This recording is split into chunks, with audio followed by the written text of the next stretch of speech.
Wide experience रहा है और वाइड एक्सपीरियंस के साथ में गर्ल्स मिले। क्या लगता है यही कारण है कि आपको पुलिस को भर्ती में चेयरमैन बनाया गया, जिससे कि आप अच्छे लोगों का नियुक्त कर सके? हम लोग उत्तर प्रदेश के निवासी हैं और आपने चूंकि आपका बोर्ड न सिर्फ भर्तियां करता है बल्कि प्रोन्नति भी करता है, प्रमोशन भी करता है, और अक्सर शिकायत रहती है कि पुलिस वालों की प्रोन्नति नहीं होती है, वो बहुत परेशान रहते हैं, रहते हैं। क्या करते हैं? हम आपकी नॉलेज में लाना चाहेंगे। देखिए, पिछली साल हमने करीब 26,395 वर्ष 1920 में 26,395 लोगों का प्रमोशन किया है, जिसमें 5,000 हमारे पीएससी के कर्मचारी हैं और 18,436 सिविल पुलिस के हैं। बाकी तो सब इंस्पेक्टर सारे नॉन गैजेटेड रैंक के हैं। तो 26,000 कर्मचारी काफी बड़ी संख्या होती है, और मेरे ख्याल से इतने प्रमोशंस पहले नहीं हुए हैं, एक साथ ही प्रमोशंस हुए हैं। माननीय मुख्यमंत्री जी ने निर्देश भी दिया था हम लोगों को कि इंस्टेंट समय से हो, तो हम लोगों ने इसको कंप्लीट प्रोसेस को कंप्लीट कर दिया, रिकॉर्ड टाइम में कंप्लीट किया। 26,000 प्रमोशंस में एक हफ्ते के अंदर हम लोगों ने पूरी प्रोसेस करके दे दी। आप भर्ती करते हैं सर, सारा इतने लोगों को रोजगार देते हैं, लेकिन आपके पुलिस विभाग का इंफ्रास्ट्रक्चर ही नहीं ठीक है, भर्ती बोर्ड का। आपके पास अपनी बिल्डिंग नहीं, किराए की बिल्डिंग में आप अपना वो ऑफिस चला रहे हैं। हम लोगों ने प्लान किया हुआ है और रिक्वेस्ट करेंगे माननीय मुख्यमंत्री जी से भी कि अलग से हमको सीजीसीटी में हम लोग प्लान कर रहे हैं जमीन लेके, एनडीए से जमीन लेके हेडक्वार्टर बनाने का। ये बात सही है जैसा आप कह रहे हैं, बच्चे आते हैं, बहुत गरीब दूर दराज से बच्चे आते हैं, हमारे पास जगह नहीं रहती उनको, ना कोई वो गाड़ी खड़ी कर सकते हैं यहाँ पर, और क्रैम्प स्पेस है, इसमें बच्चों को तकलीफ होती है। तो हमें भी कभी कभी लगता है कि नहीं, हमारे पास जगह होनी चाहिए। तो मैं समझता हूँ फ्यूचर में 1-2 सालों में अच्छा बिल्डिंग जरूर। नहीं, ना सिर्फ इंफ्रास्ट्रक्चर नहीं है आपके पास में, और जो स्ट्रेंथ है पोस्ट की वो भी आधी है। 10,000 अगर है तो 5,000 ही है आपके पास, तो आप अपने यहाँ भर्ती क्यों नहीं करते?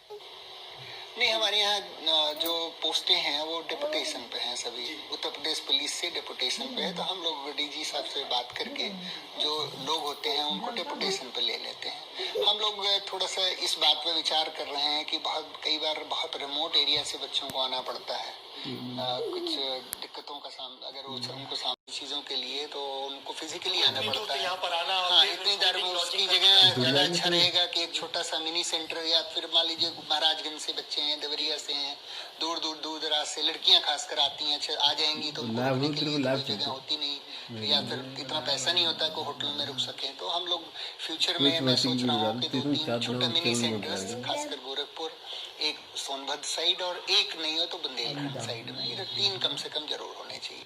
आप सर फायर सर्विसेज के भी चेयरमैन हैं, क्या कर रहे हैं प्रदेश को और अब समय आ रहा है, क्योंकि यही जो अगले 4 महीने हैं वो 4 महीने आग के ही जाने जाते हैं। फायर सर्विस में आपकी संज्ञान में लाना चाहूँगा, हम लोगों ने माननीय मुख्यमंत्री जी को प्रपोजल दिया था और उन्होंने एक गो में 100 फायर स्टेशन यूपी में सैंक्शन किए हैं, और 100 फायर स्टेशन में के लिए हम लोगों ने गाड़ियाँ अभी 95 गाड़ियाँ खरीद ली और उसको डिस्ट्रीब्यूट भी कर दिया, फ्लैगिंग ऑफ भी हुआ था, और हम लोगों ने करीब 80 गाड़ियों का सप्लाई ऑर्डर कंपनीज को दे रखा है, जिसमें कि चैसिस लेके वो गाड़ियों को फिटिंग कर रहे हैं, बना रहे हैं। तो इस तरह से जहाँ तक रिक्रूटमेंट वाली बात है मैन पावर की, वो हम 2065 अभी एग्जाम करवाए हैं, दौड़ करवा देंगे तो मैन पावर भी मिल जाएगा। कई जगहों पर बिल्डिंगें तैयार हो रही हैं, तो मैं सोचता हूँ 2 से 3 साल लगेगा जो 100 फायर स्टेशन है, क्योंकि माननीय मुख्यमंत्री जी ने कहा है कि हर तहसील पर एक फायर स्टेशन जरूर होना चाहिए। तो अनफॉर्चुनेटली क्या हो कि बहुत सारी तहसीलें हैं जहाँ एक भी फायर स्टेशन नहीं है, कुछ तहसीलों में फायर स्टेशन का कॉन्सेंट्रेशन हो गया। तो हम लोगों की ये कोशिश है कि इन 100 फायर स्टेशन को किसी तरह से हम लोग खड़ा करें। तो लॉजिस्टिक्स हमको मिल रहा है, इंफ्रास्ट्रक्चर बिल्डिंग थोड़ी कुछ जगहों पर बन रही है, और जहाँ जहाँ कंप्लीट होती जा रही है वहाँ वहाँ हम गाड़ियाँ मूव करवाते जा रहे हैं। दूसरा एक है एक इंडस्ट्रियल बेल्ट जो हमारा है, चाहे आपका गोरखपुर में इंडस्ट्रियल बेल्ट हो, नोएडा हो, गाजियाबाद हो, इन इंडस्ट्रियल बेल्ट पर स्पेशल फोकस है। तो इंडस्ट्रियल बेल्ट पर हम फायर स्टेशन जहाँ पर नहीं है वहाँ खोल रहे हैं, और जहाँ है भी कम संख्या में वहाँ और एक्स्ट्रा खोल रहे हैं। जी, अभी कल की बात है, कल ही लखनऊ कमिश्नर ने कहा कि चिन्हट में जो इंडस्ट्रियल एरिया है वहाँ पर अभी नहीं बन पा रहा है, तो तमाम की जरूरत है, और जब भी हम लोग तो इमीडिएटली आ जाता है अप्रूव होके, ऐसे कोई प्रॉब्लम नहीं है। और इसीलिए मैं बताऊं आपको 100 fire station, total 250 fire station हाल में खोलने के निर्देश दिए। तो 350 फायर स्टेशन आपके पास अगर हो जाते हैं, उसके बावजूद भी सर ये जो आग लगने का सिलसिला वो 60 से मीटर की दूरी पर रहते हैं, 2 अगर स्टेशन है, और आग अगर बीच में लगती है तो पहुंचने में बहुत समय ग्रामीण क्षेत्रों में रिस्पांस टाइम बहुत होता है, क्योंकि एक तो बड़ी गाड़ी, ये नियम विरुद्ध है कि आप बिना एनओसी लिए कोई चीज बिल्डिंग खड़ी कर लें। और अगर किसी तरह की, मैं कहता हूं कि किसी तरह की प्रॉब्लम है तो हम लोग हैं। देखिए, डिपार्टमेंट का काम हैरेस करना नहीं, डिपार्टमेंट का काम मदद करना है। ये चीज हम लोग अपने आप क्लियर करते हैं। अगर आपको कोई पता नहीं है कि हाँ इसमें फायर की क्या आएगा, लगवा देगा। और अक्सर भ्रष्टाचार के आरोप लग जाते हैं, तो भ्रष्टाचार को रोकने के लिए आप क्या? इस पर भी हम लोग बहुत ध्यान दे रहे हैं। अपने ऑफिसर्स इतने भी किया हुआ है, कईयों के खिलाफ डिपार्टमेंटल इंक्वायरी करके उनको दंड भी दिया हुआ है, कई सस्पेंड भी हैं। तो अगर किसी को कोई भी चीज आप टॉलरेट करते रहेंगे, सोसाइटी वीडियो तो अपनी भर्ती प्रूव नहीं करेगा। आप जरूर बताएं, हम लोग हैं। ऐसा तो है नहीं कि कोई उसी जिले से फायर एनओसी जारी हो सकती है। इलाहाबाद की एनओसी इसको भाई जाने तो कुछ फुद्दू सारे,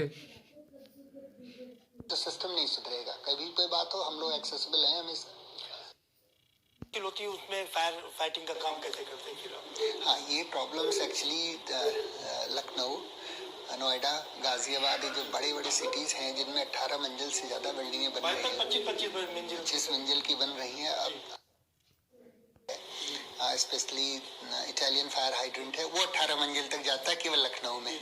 हमारे पास नोएडा में फायर हाइड्रेंट हैं, लेकिन वो केवल 5-6 मंजिल तक जाते हैं। तो अगर वहां पर कोई आग लगेगी तो ऐसे में जो उसके अपने फायर फाइटिंग अरेंजमेंट है उस बिल्डिंग में, वही काम आएंगे। इसीलिए हम लोग बड़े चिंतित रहते हैं एनओसीज के बारे में और सिस्टम्स के पर्सनल के। भविष्य में जो जहाँ पर हमारी बहुत बड़े बड़े सिटीज हैं, जैसे गोरखपुर हो गया, वाराणसी हो गया, गाजियाबाद हो गया, इन सब में हमको इक्विपमेंट सारी खरीद के लाने पड़ेंगे। और ये बहुत ऊंची ऊंची बिल्डिंगों के, क्योंकि 25 मंजिल ऊंची बिल्डिंग पर आग नहीं बुझाया जा सकता उसको, अब बिल्डिंग बन रही है। तो इसलिए डिपार्टमेंट को हम सर, समय थोड़ा कम है, जल्दी कर लेते हैं। मलिन बस्तियों में भी जब आग लगती है तो बहुत मुश्किल होता है, या जो अमीनाबाद जैसे जगह पर लगती है पहुंचना बड़ा मुश्किल हो जाता है। सही बात है। उसमें हम लोगों ने कुछ मोटरसाइकिल पर फायर हाइड्रेंट खरीदे हुए हैं, तो मोटरसाइकिल बेस्ड फायर हाइड्रेंट ही गलियों में काम आते हैं, तो उसकी संख्या और बढ़ाने का हम प्रयास कर रहे हैं। जी, बड़ी बात यह कि कैसे जो आपके इक्विपमेंट हैं बड़ी गाड़ियों के, उसमें जंग लग जाता है टैंक में, या 2 मिनट में पानी खत्म हो जाता है, उससे पार पाने के लिए आप क्या कर रहे हैं? डिफरेंट पॉइंट पर फायर हाइड्रेंट्स होते हैं, वो ऑपरेशनल कई बार नहीं रहते हैं। उनको हम लोग कोशिश करते हैं कि जो जैसे लखनऊ सिटी है, बहुत सारे पॉइंटों पर गलियों में फायर हाइड्रेंट लगे हुए हैं, लेकिन वो पता लगाओ सड़क बनी है उसमें दब गया। तो ऐसे फायर हाइड्रेंट्स को लोकेट करके उनको इंश्योर करते हैं, कोशिश करते हैं कि वो हमेशा उसमें वाटर की सप्लाई बनी रहे, जिससे अगर कभी जरूरत हो तो उनको रिफिल किया। आग लगने के बाद में सबसे मुश्किल काम होता है धुएं से बचना, और आजकल जो प्लास्टिक आ रही है, जब आग लगती है तो वो प्लास्टिक जहर का काम करती है, तो उससे बचाव के लिए आपके पास, आपके अपने कर्मी बच सकें, हमारे पास फायर सूट्स हैं बहुत सारी। हमने अभी हाल में पिछले 1-1.5 साल में खरीदे हैं हम लोगों ने, जिसमें कि डायरेक्टली हम लोग उनको पहन के ऐसी जैसी जगह आप बता रहे हैं, ऐसी जगहों पर जाया जा सकता है।